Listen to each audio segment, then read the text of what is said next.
Alright, mayong adlaw sa tanan sa mga patuloy pong sumusubaybay sa ating mga vlog, sa ating mga ina-upload araw-araw kasi araw-araw naman talaga ako nag-upload. Although ang marami kong gustong mag-react pero hindi ko nakakayanin kasi sa dami na kasi. So pinipili ko na lang yung gusto kong mag-react kasi yun ang sabi ko nga sa dami na kasing mga balita na dapat nating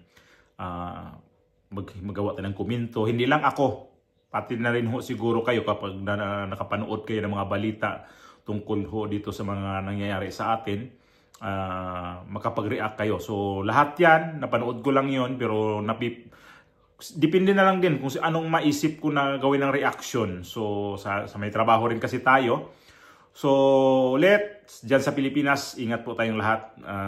Yung mga taga-suporta natin dyan sa Pilipinas, shout out po sa Bohol at saka dyan sa may Amerika, sa Canada, o saan mang panig, sa may Singapore, sa Hong Kong, saan man maabot ang ating mga video, sa ating mga vlog, ay shout out muna natin dito. O dito sa Hong Kong tayo, kay Ma'am Marlene Valiente. Alam niyo ibig sabihin ng Valiente sa Espanyol is matapang. Yan ang ibig sabihin niyan, Valiente. O kay Ma'am Merlin naman, Sagario. Walang kasawaan talaga to sila na suporta sa akin. Kayo po ang hindi talaga bumibitaw sa ating mga vlog. Kay Sir Emerson Garjula, kay Matilda Ruiz diha sa Bohol. Mayong adlaw diha sa Bohol o mayong gabi amping mo tanan diha sa Bohol. Kay Ma'am Matilda Ruiz, kay Ma'am Veronica Peralta, marami po salamat sa inyo talaga ma'am, sa inyong mga suporta. Lahat po kayong, kahit hindi ko po na-mention, sa inyong mga pagtiwala sa ating YouTube channel. Ito na po ulit, isa po tayong DDS, sabi nga nila DD-shit daw. Bahala kayo dyan kung sabihin nyo sa akin DD-shit ako o ano. Basta isa po tayong DDS. Kung hindi po kayo DDS dito sa ating YouTube channel, nasa inyo na po yun kung magstay kayo. Kung gusto nyo magstay, dyan lang kayo. Kung gusto nyo pong magstay na mayroong kasamang bonus para sa akin, subscribe nyo po ako. Kung hindi pa nakapag-subscribe, so please lang po, pindutin nyo po ang button na yung salitang subscribe para eto, maano nyo po ako, makikita nyo po sa aking mga opinion, may inis kayo sa aking mga opinion, bullshit ba, o ano pa, basta ganun na lang. O ulitin ko, ingat po tayong lahat. Ito yung gawa natin ng reaction. Kaya pala. O ito, video mo na. Now I will give you this brief announcement that I hope will make you happy. We, the House of Representatives, already have undertaken that in the forthcoming budget that we shall now include a 15 billion package that will more than double your 150 peso subsistence allowance to 350. I repeat, we are more than doubling your subsistence allowance, and that is in due recognition for the overdue increase that we think you have deserved for a long time. And we saw it fit to do this immediately in the forthcoming budget. Alam namin ang mga sakripisyo ninyo. Gayon din ang inyong pamilya. Kinikilala namin ito at binibigyan natin ng halaga. Obligasyon po ng inyong pamahalaan na siguruhing sapat ang inyong kakayanan para ipagtanggol ang ating bayan. Misyon din namin na alagaan ang inyong mga mahal sa buhay habang kayo ay nasa larangan. Your welfare, kayo po, yung kalusugan ninyo, yung kapayapaan ninyo, your morale is very important to us. You are the most important and critical component of our national defense program. It is for that reason that we actively push for the passage of a sustainable fiscal framework for the pension system of the military personnel. Hangarin namin na maging payapa ang inyong kaisipan hanggang sa oras ng inyong pagre-retiro para maging maganda ang kinabukasan ninyo, pati ng inyong mga pamilya. Here now, I reaffirm the commitment I made earlier in our interactions with your brethren in the other areas of the country. As I made it clear earlier in this morning's presentation, we are undertaking these quarterly engagements with you, our men and women in uniformed services in the Armed Forces of the Philippines. Under my watch, the operations of the armed forces and its modernization efforts shall continue to have adequate budgetary support in 2025 and in the years that will follow. O yan pala, yun palang dahilan eh. Yun palang dahilan. Si Romualdez piling presidente. Nakita niya naman natin, nakita naman ninyo kung ano ang piling niya doon. Ito yun. Sabi ko, naalala ko nga pala, kaya pala itong mga men and uniform natin ay hindi talaga sila gumalaw ngayon kasi yun pala yung time na yun na dinagdagan ang kanilang mga allowance doon sa galing daw sa 150 ginawa nila ay doble. So doon pala nagsimula itong tanan nga di jud mo wa makakita ni mga military karon unsa nay problema sa atong bansa. Ito pala yung dahilan kasi dinoble sila ni Martin Romualdez, ni Bongbong Marcos at ito si Saldico. Bakit ko nasabi ang mga yan?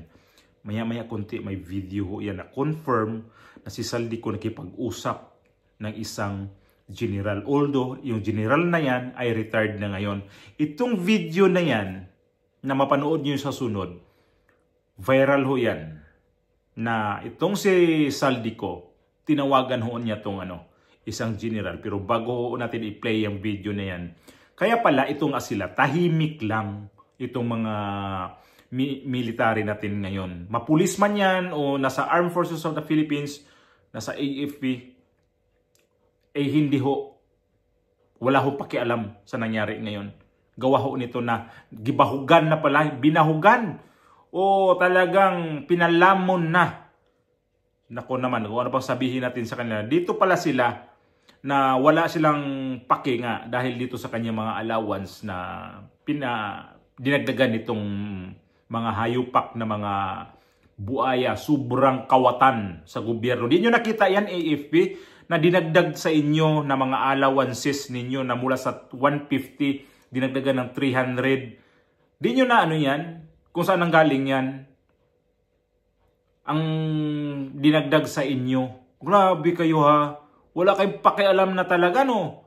Porkit ba nakatanggap kayo ng 300 pesos a day. So kwentahin natin yan kung magkano ang 300 pesos a day. Sa isang linggo lang magkano na yan. Ikwenta nyo na lang. Palagay ko yung 300 pesos a day. Kasama na ho yan. Sabado at linggo. Kasama na ho yan. I-times nilang kaagad yan. Doon sa sa 7 days. Di magkano? 2,000 plus a week ang kanilang allowance lang yan, no? 2,100 a week. So i-times mo sila sa 4 na semana, 4 na linggo ay 2,100, 4,000, nasa rin, malaki-laki rin ha. Allowance lang naman yan, hindi yan sweldo ang kanilang dinoble. Allowance yan. Kaya lang masakit sa atin kasi sa atin pera yan. Kaya ho yan, mga yan, imbis na yung mga retired general na naglabas ng saloobin, tinatakot pa nila na gagawin daw ay tanggalan ng retirement pay, yung pension nila. Di ba nasunod kong vlog, yun yung natapik natin. So ang kapal naman ng mga mukha nito, sila ang may karapatan na magtanggal ng retirement pay.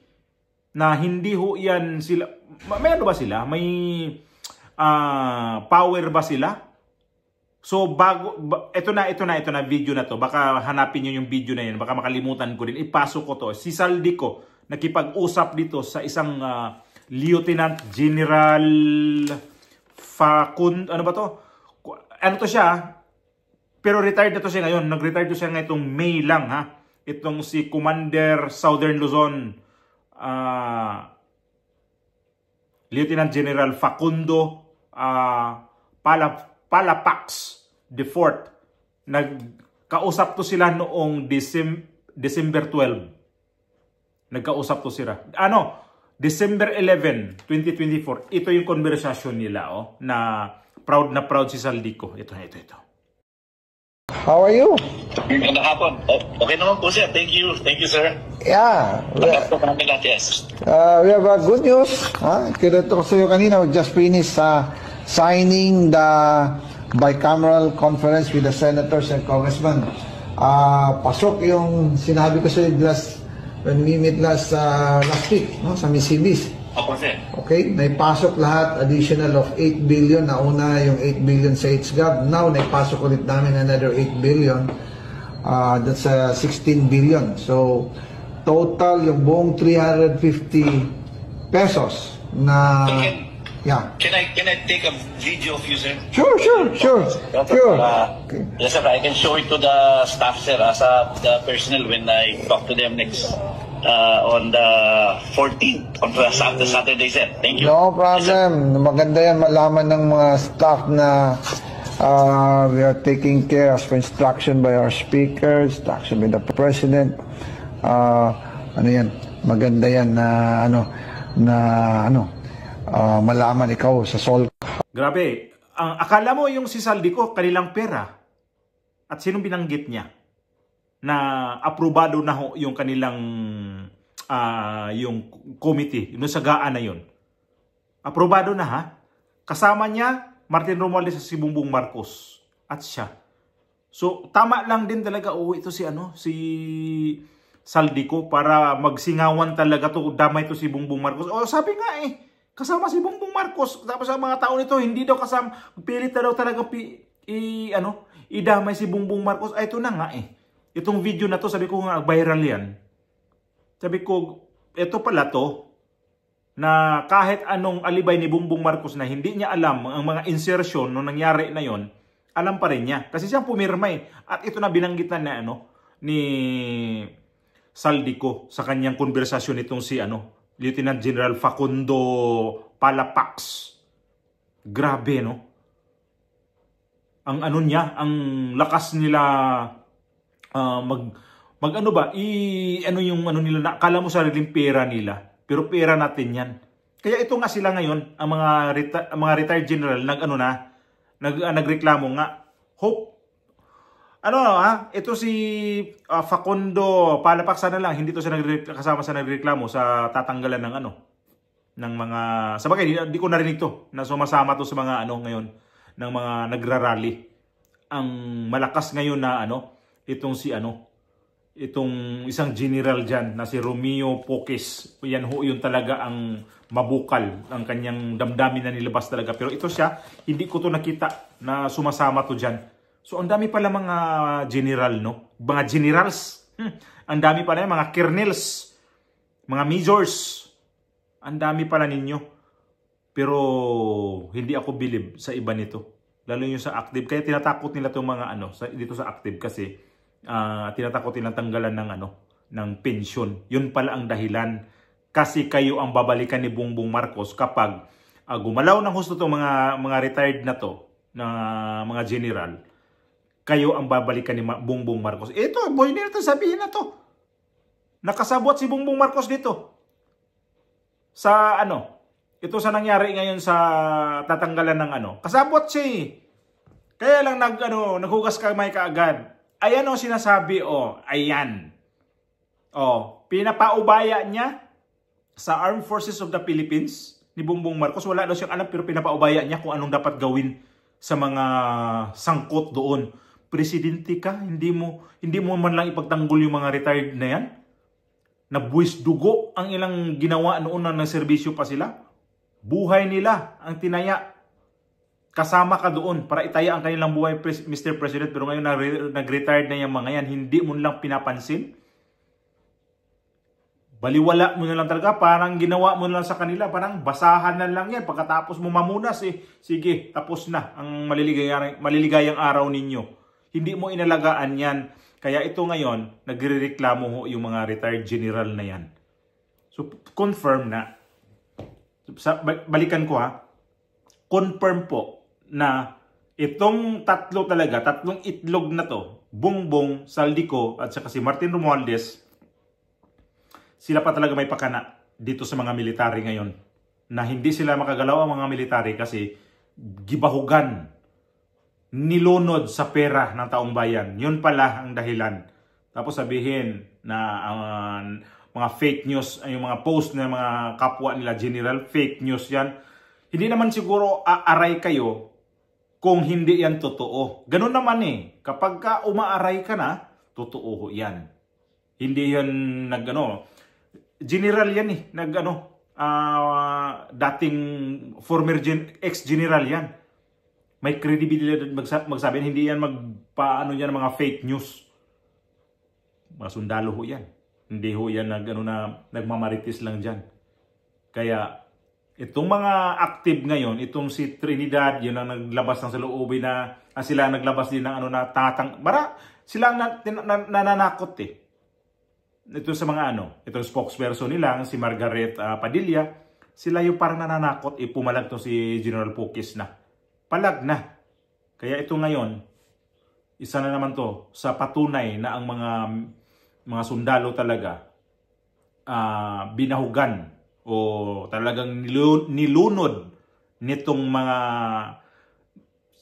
sa gobyerno ngayon, sa panggobyerno natin sa Pilipinas. Grabe pala kayo.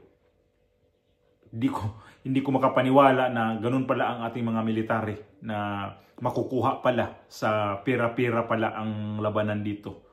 Akala ko ba pagdating sa tamang panahon ay kayo ang aming tatakbuhan, pero parang wala na kaming maaasahan eh. Hindi na kami umaasa kung saan talaga kami pupunta.